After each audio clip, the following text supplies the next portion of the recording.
I've always believed that trust is the foundation of a marriage, a quiet pact between two people to hold each other up through life's chaos. My name is Daniel Carter, a 38-year-old architect living in a quiet suburb of Portland with my wife, Emily. We'd been married for 12 years, and I thought I knew her like the back of my hand. Her soft laugh, the way she'd hum while cooking, her gentle touch when she'd brush my arm after a long day. Emily was a high school teacher, loved by her students, admired by her colleagues, and to me, she was the steady heartbeat of our home. Our life wasn't perfect, but it was ours. 2 kids, a golden retriever named Max, and a mortgage we chipped away at together. Started subtly, the way a crack forms in a wall you don't notice until it's too late. Emily began staying late at school, claiming she was helping with the drama club's spring production. I didn't mind at first. Our daughter, Lily, was in the play, and I liked that Emily was involved. I'd pick up our son, Ethan, from soccer practice, cook dinner, and wait for her to come home, her hair slightly messy, her eyes bright with stories about rehearsals. But then the late nights stretched longer. She'd text me around 8 p.m., saying she was grabbing drinks with the cast to unwind, and I'd nod to myself, thinking it was good she had friends. I trusted her. Why wouldn't I? The first real hint came in January, just after the new year. I'd been up late working on a blueprint for a client when I heard her car pull into the driveway at midnight. She stumbled in, her cheeks flushed, her coat draped over her arm instead of on her shoulders. "Long night?" I asked, glancing up from my desk. She smiled, a little too wide, a little too quick, and said, "Yeah, the kids were a handful. I'm exhausted." She kissed my forehead and went upstairs. I didn't think much of it then, but I remember the faint scent on her, something sharp and unfamiliar, like cologne that wasn't mine. I brushed it off as my imagination, the kind of paranoia that creeps in when you're tired. But that smell lingered in my mind, a ghost I couldn't shake. Over the next few weeks, the pattern grew. She'd come home later, her excuses more polished. One night, she said she'd been helping a colleague, Mark, repaint the drama club's set pieces. Mark. I'd met him once at a school event, a tall, wiry guy with a loud laugh and a handshake that lingered too long. He was the gym teacher, the kind of man who wore confidence like a second skin. I didn't like him, but I didn't distrust him either, not yet. Emily's stories always checked out when I asked Lily about rehearsal, though my daughter's answers were vague, distracted by her teenage world. "Yeah, Mom was there," she'd say, eyes on her phone. I wanted to believe it was nothing. I did believe it, but belief is a fragile thing. By February, the late nights weren't just occasional, they were routine. She'd breeze in, her energy buzzing in a way that didn't match the exhaustion she claimed. I started noticing other things. Her phone, always face down now, the way she'd angle it away when she typed. Once, I caught her smiling at a message, a private, glowing smile I hadn't seen in years. "Who's that?" I asked casually, stirring pasta on the stove. "Just a parent," she said, tucking the phone into her pocket. I nodded, but something twisted in my gut. That night, I lay awake, listening to her steady breathing beside me, wondering when the woman I loved had become a stranger. I'm not a suspicious man by nature. I've always prided myself on being rational, on seeing the world as it is, not as I fear it might be. But doubt is a weed. It grows in the dark, fed by silence. By March, Emily's behavior had shifted in ways I couldn't ignore. She'd started dressing differently, sharper, more deliberate. A new blouse one week, a pair of heels the next, things she hadn't worn since our early dating days. "For the play," she'd say when I complimented her. But her eyes wouldn't meet mine. I'd catch her in the bathroom, fussing with her hair longer than usual, applying lipstick she'd once reserved for date nights we hadn't had in years. The kids noticed too, though they didn't say it outright.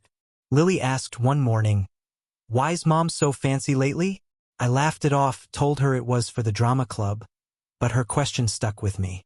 Ethan, quieter than his sister, just watched Emily with a furrowed brow when she'd leave the house, her purse slung over her shoulder, her steps too quick. I told myself it was nothing. People change. Marriages evolve. But then there was the night I found the receipt. I'd been doing laundry, a chore Emily usually handled, but she'd been too busy. In the pocket of her jeans, crumpled and forgotten, was a slip of paper from a bar downtown, dated 2 nights earlier. She told me she was at school, working late with Mark on props. The receipt was for 2 drinks, wine for her, whiskey for someone else, and the timestamp was 10:47 p.m. My chest tightened as I stared at it, the numbers blurring. I didn't confront her that night. I folded the receipt back into her pocket, my hands shaking, and waited. I needed more than a scrap of paper to tear apart 12 years. The next day, I started paying attention. I'd call her during those late nights, just to hear her voice, to see if it wavered. "Hey, just checking in," I'd say, keeping it light. She'd answer, her tone breezy, background noise faint. A hum of voices, sometimes music. "Still at school," she'd say, finishing up, but the school closed at 9 p.m., and her calls were often later. I drove by once just to see. The parking lot was empty, the building dark. My stomach churned as I sat there, headlights off, gripping the steering wheel. Where was she? I didn't want to be this man, the husband who snoops, who doubts. But I couldn't stop. I checked her car one morning after she left for work, finding a gym towel in the back seat that wasn't hers. It was blue, worn, with a faint musky scent that hit me like a punch. Mark's face flashed in my mind, unbidden. I stood there, towel in hand, my breath shallow, telling myself it could be anyone's. But the pieces were falling into place, a puzzle I didn't want to solve. That night, she came home at 11, her lips redder than usual, her blouse slightly wrinkled. "Good day," I asked, my voice tight. "Great," she said, smiling, and went upstairs. I poured a drink and sat in the dark, the towel's scent still haunting me. Denial is a powerful drug. It numbs you, keeps you from facing the truth until it's screaming in your face. By mid-March, I couldn't pretend anymore. Emily's lies were piling up, each one a brick in a wall between us. I'd started tracking her, small things at first, like noting the mileage on her car. It didn't add up. She'd claim a 10-mile round trip to school, but the odometer showed 30, 40, sometimes more. I'd ask about her day, fishing for details, and she'd give me rehearsed answers, her eyes darting away. I hated myself for it, but I needed to know. One evening, I followed her. She'd said she was meeting the drama club at a diner near the school to go over lines. I waited until she left, then took my truck, keeping my distance. She didn't go to the diner. Her car turned west, toward the city, weaving through traffic until she parked outside a small hotel, a nondescript place with flickering neon signs. I watched from across the street as she stepped out, her coat pulled tight, her steps purposeful. My heart pounded, a drumbeat of dread. Then I saw him, Mark, striding from the hotel entrance, his grin visible even in the dim light. He hugged her, his hands lingering on her back, and they disappeared inside. I sat there for an hour, maybe 2, staring at the hotel doors. My mind raced, replaying every moment of the last few months. The late nights, the cologne, the smiles she didn't share with me. I wanted to storm in, to confront them, but my body wouldn't move. I drove home instead, the silence in the truck suffocating. She came back at 1 a.m., slipping into bed beside me, her breath steady as if nothing had happened. I lay awake, her warmth a mockery, my hands clenched under the sheets. The next day, I called in sick and went through her things. Her laptop was locked, but her phone wasn't. She'd left it charging in the kitchen. I scrolled through her messages, my throat tight. There they were, dozens of texts with Mark, casual at first, then intimate. "Missed you today," he'd written a week ago. "Can't wait for tonight," she'd replied, with a heart emoji. My vision blurred as I read on. Plans to meet, excuses she'd fed me, a whole life I didn't know. I dropped the phone, my chest heaving, and sat there until the kids came home, forcing a smile I didn't feel. That night, I confronted her. She was in the living room, grading papers or pretending to. "Where were you last night?" I asked, my voice low. She looked up, startled, then smiled. At the diner with the club. I held up the phone, the messages glowing on the screen. Her face drained of color, her mouth opening and closing like a fish. Daniel, she started, but I cut her off. Don't. Just tell me how long. She stared at me, tears welling, and whispered, 6 months. 6 months. Half a year of lies, of her giving herself to him while I built our life alone. Betrayal doesn't just break you. It hollows you out, leaves you a shell of the man you were. After Emily's confession, the air in our house turned thick, suffocating. She sat across from me on the couch, her hands twisting in her lap, her eyes pleading for something I couldn't give. It didn't mean anything, she said, her voice trembling. It was a mistake. A mistake. 6 months of sneaking around, of laughing with him, of touching him. That wasn't a mistake. It was a choice. One she'd made over and over while I slept beside her. Oblivious. I didn't yell. I wanted to. God. I wanted to scream until the walls shook. But I didn't. I just stared at her. This woman I'd loved since I was 25, and felt nothing. Why? I asked finally, my voice flat. She fumbled for words. Stress? Loneliness? The thrill of it. Mark had been there, she said, when I was too busy with work, too distant. I laughed. A bitter sound that made her flinch. I was building our life, I said. You were tearing it apart. She cried then, loud, messy sobs, but they didn't reach me. I was already gone, retreating into a cold, quiet place where her tears couldn't follow. The next few days were a blur. I slept in the guest room, avoiding her as much as I could. The kids sensed it. Lily asked why we weren't talking. Ethan just watched us with those silent, knowing eyes. Couldn't tell them yet. How do you explain to your children that their mother chose someone else? Emily tried to fix it, cooking my favorite meals, leaving notes on my pillow.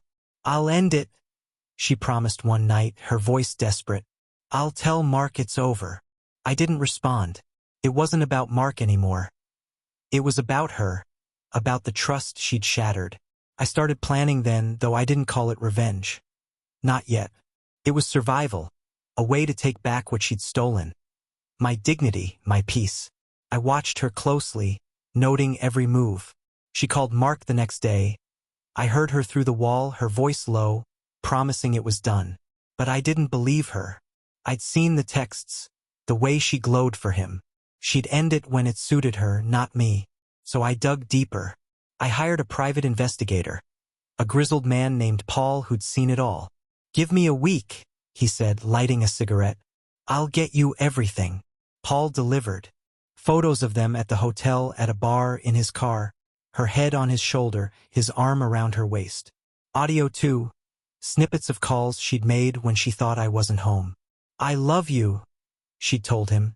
2 days after swearing to me it was over. The words hit like a blade, sharp and deep. I sat in my office, the evidence spread out before me, and felt the cold harden into something else.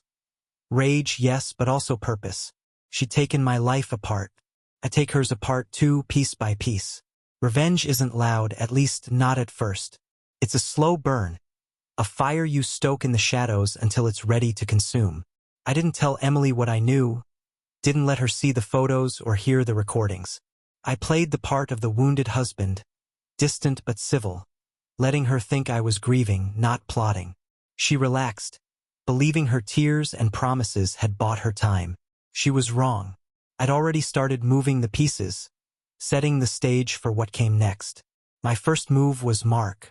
He was the easier target, arrogant, careless, a man who thought he'd won something by taking what was mine.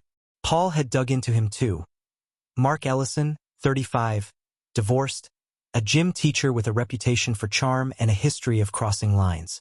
He'd been reprimanded twice at school for inappropriate conduct with staff. Though nothing stuck, I decided to make something stick. I contacted a friend in the school district, a guy I'd known since college who owed me a favor. Look into Mark Ellison, I said. Quietly. He didn't ask why, just nodded. Within days, rumors started swirling. Small at first, whispers about Mark's behavior. My friend had tipped off a parent group, planting seeds about his past. I added fuel, anonymously emailing the principal screenshots from his social media. Photos of him at bars, half drunk, with women who weren't Emily. Nothing illegal, but enough to raise eyebrows. By the end of the week, Mark was called into a meeting. Emily came home rattled that night, her face pale. "Something's going on with Mark," she said, testing me. I shrugged, stirring my coffee. "Sounds rough." She didn't suspect me, not yet. But I wasn't done. I'd kept copies of her texts, the ones where she'd planned her nights with him, where she'd laughed about me being clueless. I printed them, dozens of pages, and mailed them to Mark's ex-wife, a woman Paul tracked down in Seattle. She'd left him years ago, bitter and broke. The package included a note. "He's doing it again. Thought you'd want to know." I didn't sign it, but I knew she'd act. She did. 2 days later, Mark's phone blew up with calls. Her voice, furious, leaking through his voicemail when I checked it via a burner Paul had hacked. Emily felt it too. She'd come home quiet, her eyes red, muttering about drama at school. I watched her unravel, piece by piece, while I smiled and asked about her day. The kids were shielded, Lily busy with the play, Ethan with soccer, but I knew they'd feel it soon. I didn't care. This wasn't about them anymore. It was about her, about the life she'd torched. And me? I was just getting started. The cold in my chest now aflame, steady and bright. There's a strange satisfaction in watching someone realize they're losing control, especially when they don't know why. Emily was fraying at the edges by late March, her composure cracking like thin ice. She'd come home from school distracted, her fingers tapping nervously on the kitchen counter, her excuses thinner than ever. "It's just stress," she'd say when I asked, her voice tight. I'd nod, pour her a glass of wine, and let her think I was still the fool she'd played for months. But I saw it. The way her eyes darted to her phone, the way she'd flinch when it buzzed. She didn't know I was the one pulling the strings, and that made it sweeter. Mark was crumbling too. The rumors I'd seeded at school had taken root, fed by his ex-wife's fury. She'd called the principal, Paul told me, claiming Mark had a pattern. Charming women, crossing boundaries, leaving wreckage. The screenshots I'd sent her matched the ones I'd emailed to the school, and the overlap was enough to spark an investigation. Nothing concrete yet, just concerns. But Mark's swagger was gone. Emily mentioned him less, but when she did, her tone was clipped, worried.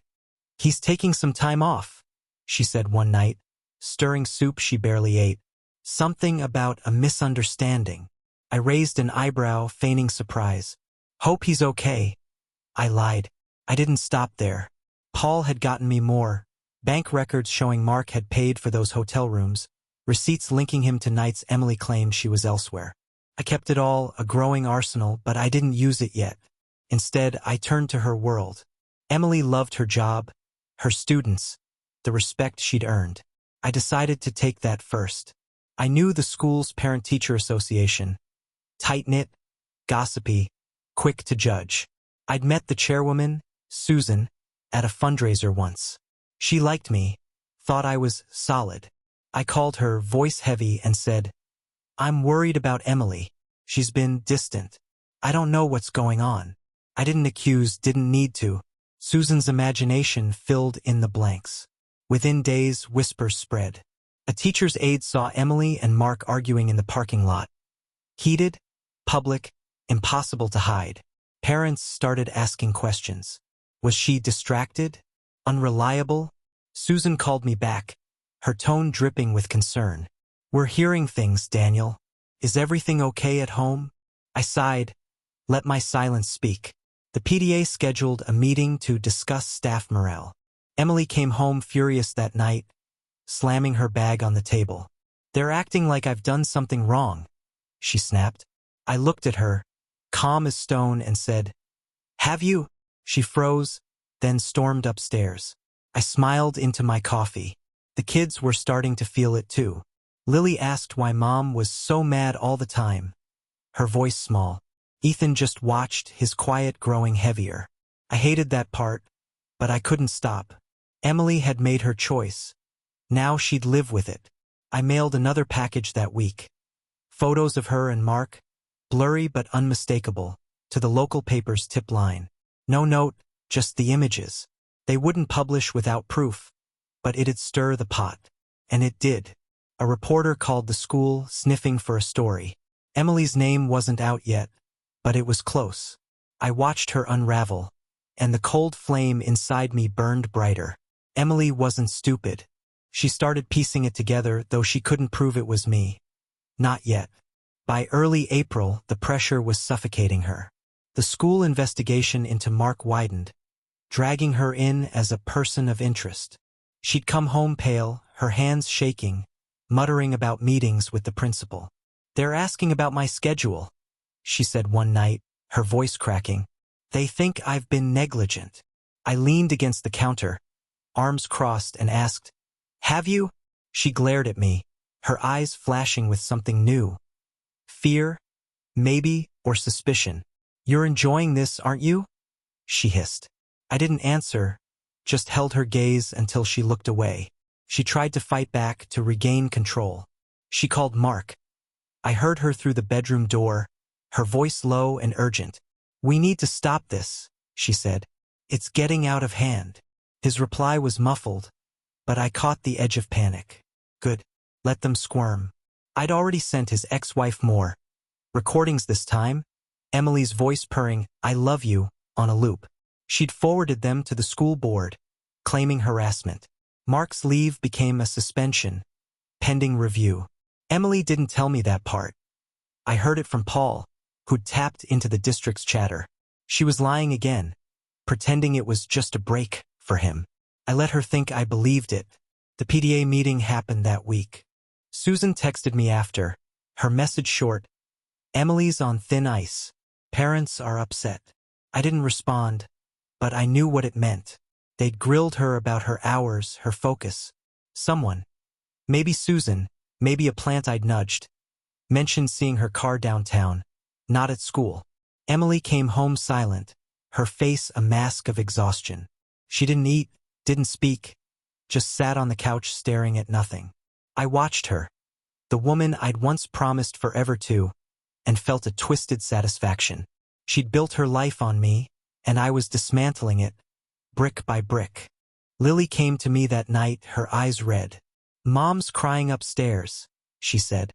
"What's wrong with her?" I hugged her, my chest tight, and said, "She's just tired, kiddo. It'll be okay." It was a lie, but I couldn't tell her the truth. Not yet.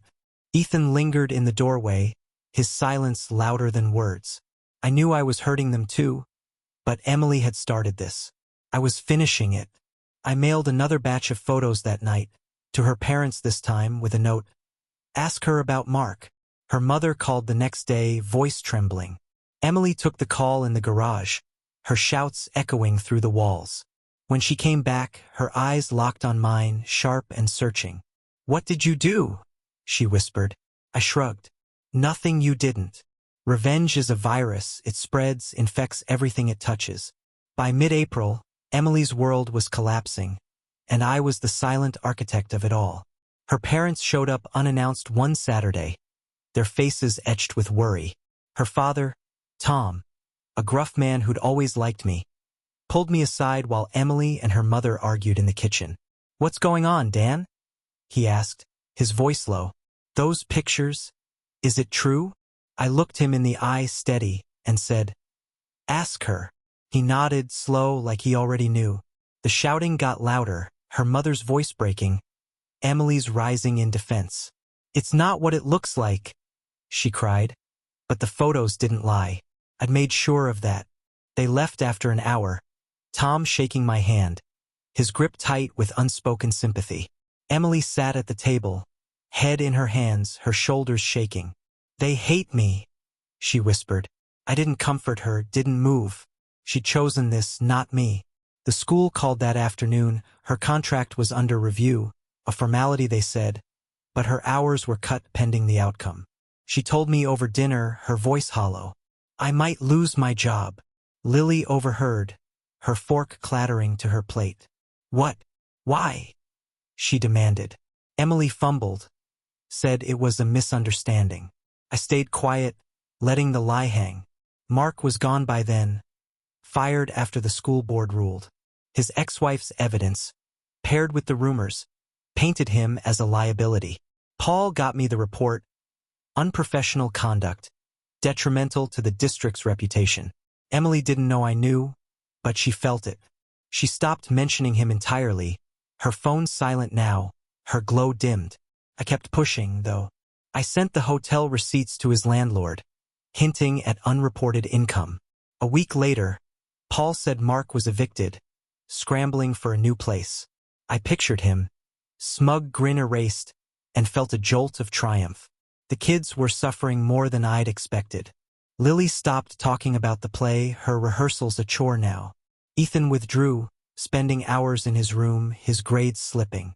I tried to shield them, but the tension was a fog we couldn't escape. Emily noticed too, her guilt surfacing in bursts. "We need to fix this," she said one night, her eyes pleading. "For them." I looked at her cold and said, "You should have thought of that before." She flinched, but I didn't care. She'd broken us. I was breaking her. I upped the ante. I contacted a lawyer friend, had him draft a letter. Anonymous, official-looking, suggesting Emily's affair might affect her teaching license. I mailed it to the state board, knowing it'd trigger a review. It wasn't about winning her back anymore. It was about making her feel the weight of what she'd done. She'd taken my trust, my family, my peace. I'd take her pride, her career, her everything. And I'd do it slow so she'd feel every cut. By late April, Emily was a ghost of herself. Pale, jumpy, her laughter gone. The school board's review hit her hard. She was on unpaid leave now, her future uncertain. She'd spend hours on the phone with lawyers, her voice strained, begging for options. I'd listen from the hallway, unseen, as she tried to salvage what was left. "It's a mistake," she'd say over and over, but no one believed her anymore. The PTA had turned, parents pulling their kids from her classes before she was even gone. Her reputation, built over years, was ash. I decided it was time to go public, not with my name but hers. I'd held back the best evidence. A video Paul got from a hotel security feed, grainy but clear. Emily and Mark, tangled in the lobby, oblivious to the world. I edited it, blurred his face, kept hers sharp. I uploaded it to a local forum, anonymous, with a caption, "Teacher caught stepping out.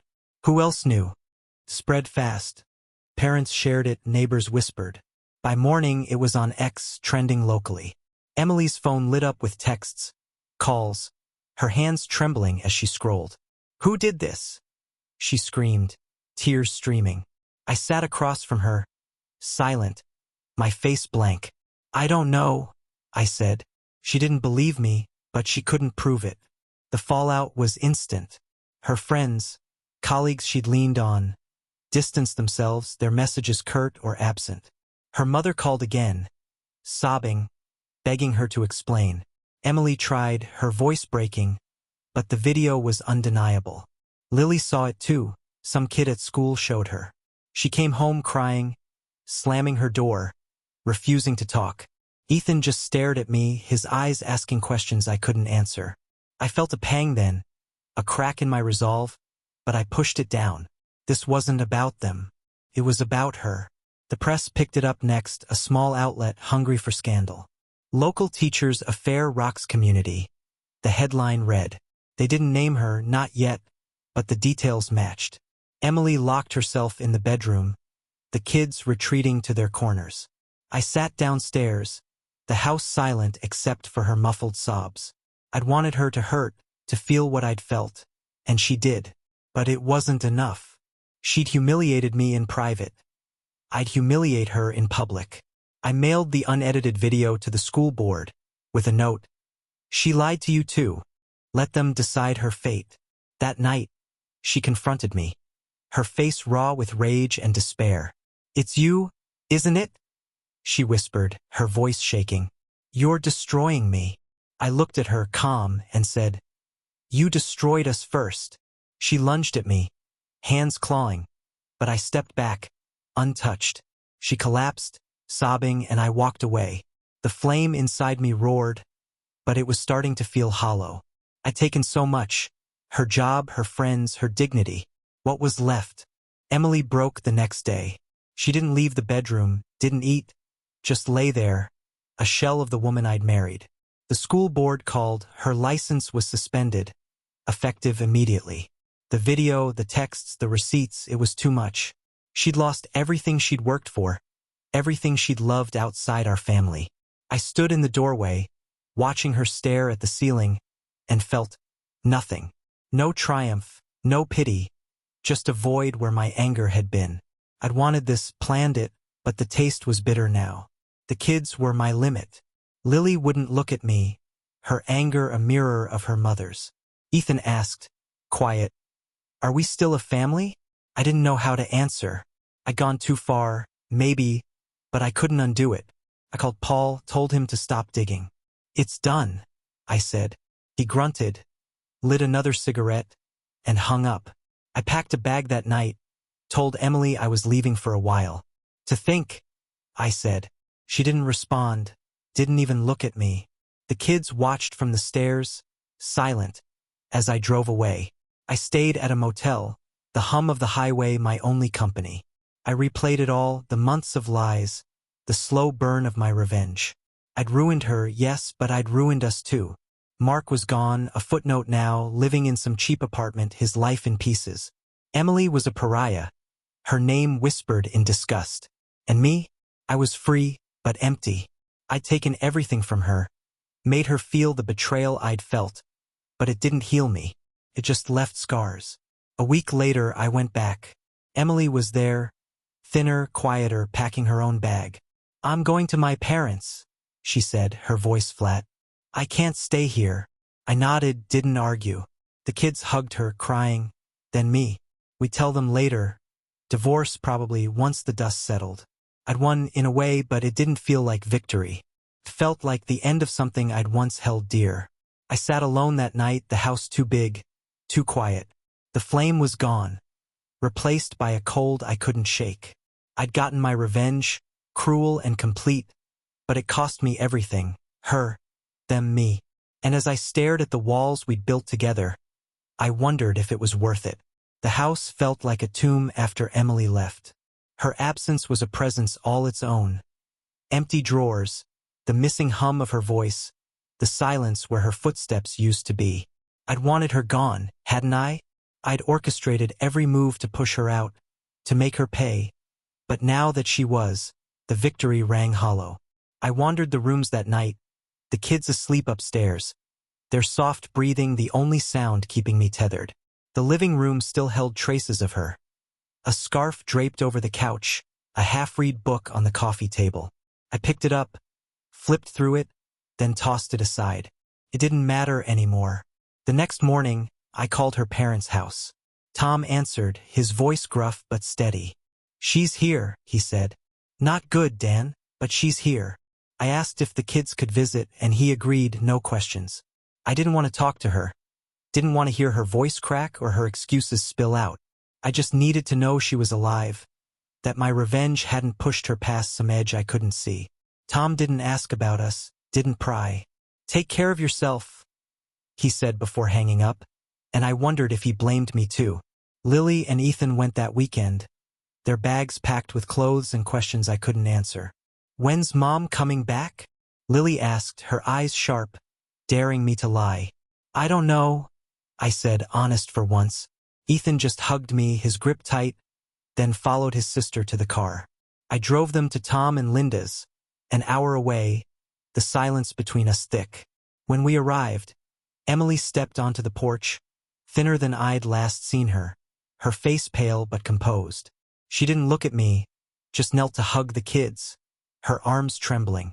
I nodded to Tom, who stood behind her, and left. The drive back was lonely, the road stretching out like my thoughts, endless, empty. Work became my refuge. I threw myself into blueprints, meetings, anything to fill the hours.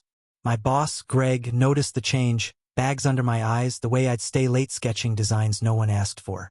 "You okay, Carter?" he asked one day, leaning on my desk. I shrugged, said I was fine. He didn't push, just clapped my shoulder and left. I wasn't fine, though. The anger that had fueled me was gone, replaced by a gnawing regret I couldn't name. I'd won, hadn't I? Emily was broken, Mark was a wreck, and I was, what? Free? Alone? I didn't know anymore. The kids came back Sunday night, quieter than before. Lily went straight to her room. Ethan lingered. Mom cried a lot, he said, his voice small. She said she's sorry. I nodded, unsure what to say. Did she say anything else? He shook his head, then added, she asked about you. I didn't respond, just ruffled his hair and sent him to bed. Sorry didn't fix this. Sorry didn't erase 6 months of lies or the wreckage I'd built in return. But it stuck with me, that word, gnawing at the edges of my resolve. Weeks passed, a slow blur of routine. I cooked for the kids, drove them to school, kept the house running like nothing had changed. But everything had. Lily stopped asking about Emily, her silence a wall I couldn't breach. Ethan tried to bridge it, chatting about soccer or homework, but his eyes held a weight no 10-year-old should carry. I catch them texting her, their phones glowing late at night, and I didn't stop them. They needed her even if I didn't. I wondered what she told them. Did she blame me, paint me as the villain? I wouldn't have argued if she did. The town hadn't forgotten. Whispers followed me, at the grocery store, the gas station. That's the guy? I'd hear low and quick, before eyes darted away. The video, the scandal, it lingered, a stain on us all. A coworker mentioned it once, casual, like it was gossip he'd stumbled on. Heard your wife's thing blew up online, he said, grinning. I stared at him until he faltered, mumbled an apology, and left. I didn't care what they thought, but it stung. The reminder that my revenge had made us a spectacle. Emily's school sent a letter, official and cold. Her suspension was permanent. They'd found credible evidence of misconduct. I found it in the trash, crumpled, her handwriting scrawled across it. What now? I didn't feel triumph, just a dull ache. She'd loved teaching, lived for it, and I'd taken it from her. Mark's fate trickled back too. Paul heard he'd moved out of state, scraping by on odd jobs, his charm useless now. I'd crushed them both, but the victory felt like ashes in my mouth. I started drinking more whiskey neat after the kids were asleep. It dulled the edges, quieted the questions. Had I gone too far? Could I have stopped after the truth came out? Spared us all this? The kids' faces haunted me. Lily's anger, Ethan's confusion. I'd wanted Emily to suffer, but they were collateral, caught in the blast. One night, I scrolled X, found the video still circulating, comments piling up.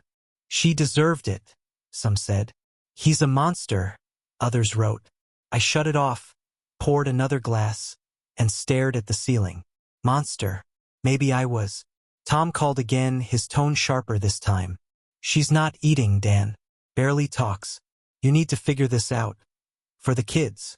I promised I'd think about it, but I didn't know what this was anymore. Divorce? Reconciliation? Neither felt right. I'd built a cage of revenge, locked us all inside, and lost the key. The whiskey burned, but it didn't answer. May brought rain, endless sheets of it, matching the gray in my head. I stopped drinking after a night where I'd passed out on the couch, Ethan shaking me awake, scared. Dad? He'd whispered, his voice trembling. I hugged him, promised it wouldn't happen again, and dumped the bottles the next day. I had to be better for them if not for me. But sobriety sharpened everything, made the guilt louder. I'd torn our family apart, piece by calculated piece, and now I was left holding the shards. Lily broke her silence one morning, her words cutting. You made Mom leave, she said, slamming her cereal bowl down. Everyone knows what you did. I stared at her, stunned. What I did? I asked, voice low. She glared, tears brimming. The video, Dad. Kids at school say you posted it. I didn't deny it, couldn't. She heard us first, I said. But it sounded weak, even to me. Lily stormed off, leaving me with Ethan's quiet stare. Did you? He asked. I nodded, slow. He didn't say anything, just left too. The truth was out, and it was uglier in their eyes than mine. I called Emily that day, first time in weeks. She answered, her voice thin. What do you want, Daniel? No anger, just exhaustion. The kids know, I said. They're asking questions. She was silent.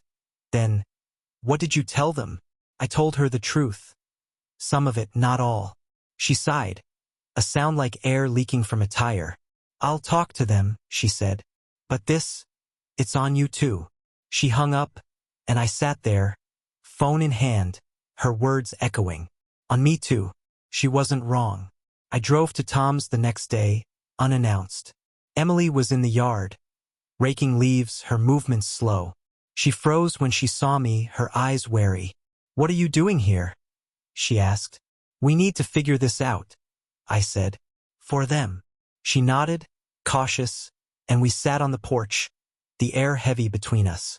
I didn't mean for it to go this far, I admitted, my voice rough. She laughed, bitter. You ruined me, Daniel. On purpose. I didn't argue, she was right. But she'd ruined me first, and we both knew it. We talked haltingly about the kids, the house, what came next. No apologies, no forgiveness, just logistics. She'd stay with her parents, look for work elsewhere. I keep the kids stable, try to mend what I'd broken.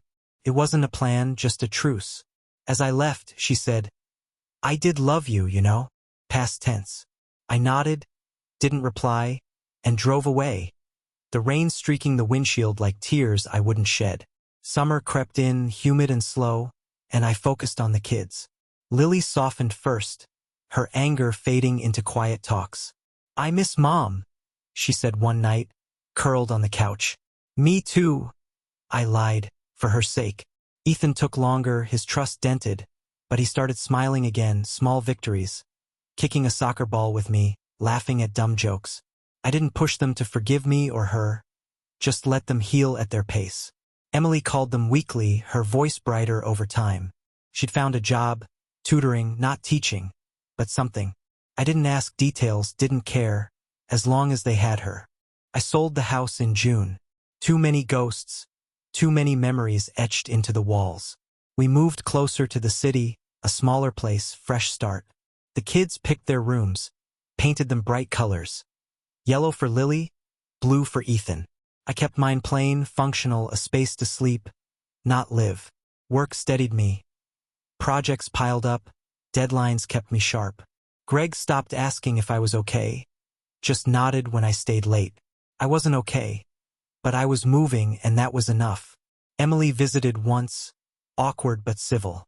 She brought the kids gifts, books for Lily, a new ball for Ethan. We stood in the kitchen, her eyes tracing the new space.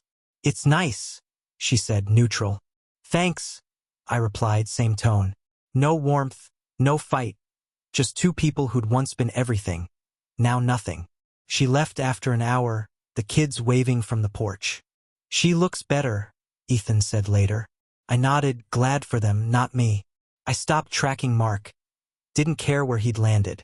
Paul called once, offered to check, but I waved him off. Let it go, I said. He did. The video faded from X, buried under newer scandals, though the town remembered.